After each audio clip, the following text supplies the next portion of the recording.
What's up everyone? So at the start of the new year, this is around the time that a lot of camera companies are going to start making announcements for new gear, which means that there's going to be a surge in purchases for either the old equipment or for the new equipment. So for those of you who are thinking about getting new equipment, then this video is for you. I'm going to give you guys my take on the lenses that you should have in your arsenal. But before we begin, I make a lot of content based around cameras, whether it be photo, video tips, camera gear review, photo walks. If that stuff interests you, make sure to hit subscribe and that notification bell so that way you can see more of my content.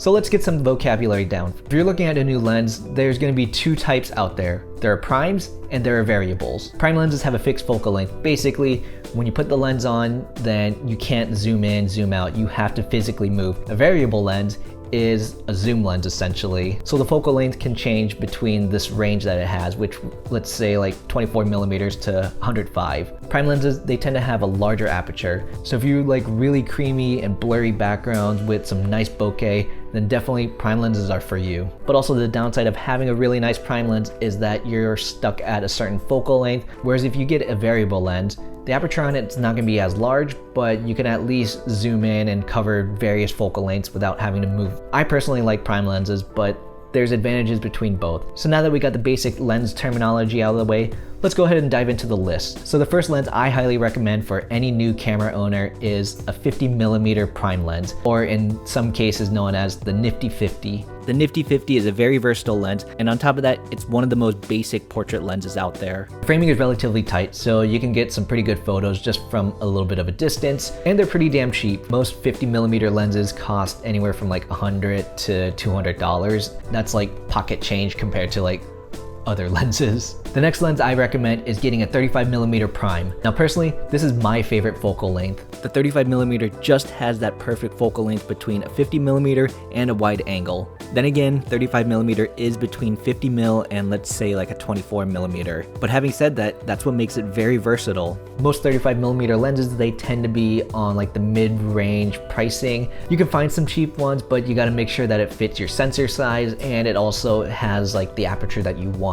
The next lens I recommend is getting yourself a nice variable lens. If you buy a camera bundle, most of them come with a kit lens, and the focal length is usually within 18 to 55mm. Now being a kit lens, it's not necessarily the best lens, but you can still produce some pretty high quality images as long as you follow basic exposure fundamentals. The only thing about the kit lens is the aperture. Most of the zoom kit lenses, they change aperture whenever you change the focal length, so it's not ideal if you want to have full control of your image. So if you want to upgrade from the kit lens or want to get yourself a variable lens, try to find one with a fixed aperture. Now if you own these three lenses, then you're pretty set for life. If you want to go beyond that, I would next recommend get a tight prime lens. Specifically, get yourself like an 85mm or even a 135mm prime lens. And I can't stress enough about prime lenses. You just get this really nice visual aesthetic with the bokeh and the shallow depth of field that's very hard to replicate with variable lenses. So if you do get yourself a tight prime lens, you're gonna get yourself some really nice portraits and some visually stunning close-ups.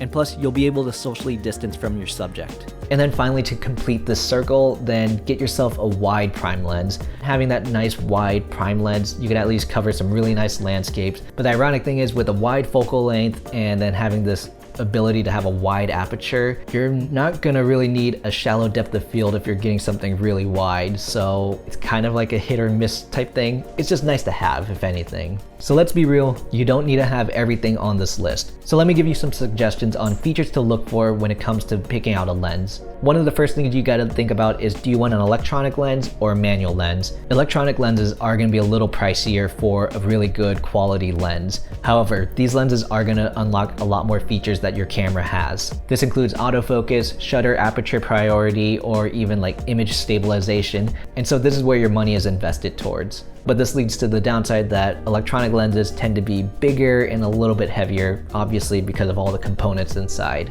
Manual lenses, they tend to be a little bit cheaper, but just be a little bit wary because the build quality is probably not as good, especially if you buy one that's really, really cheap. The other thing about manual lenses is you lose a little bit more features that your camera has the ability to do, so it takes a little bit more skill and precision when focusing and adjusting your camera. If I'm doing photography, I want to have a really nice, fast electronic lens, so that way I can do autofocus and not worry about fumbling around with the camera settings when taking photos. Whereas if I do video, I want to have a manual lens, so that way I have a little bit more control and more precision when filming a subject.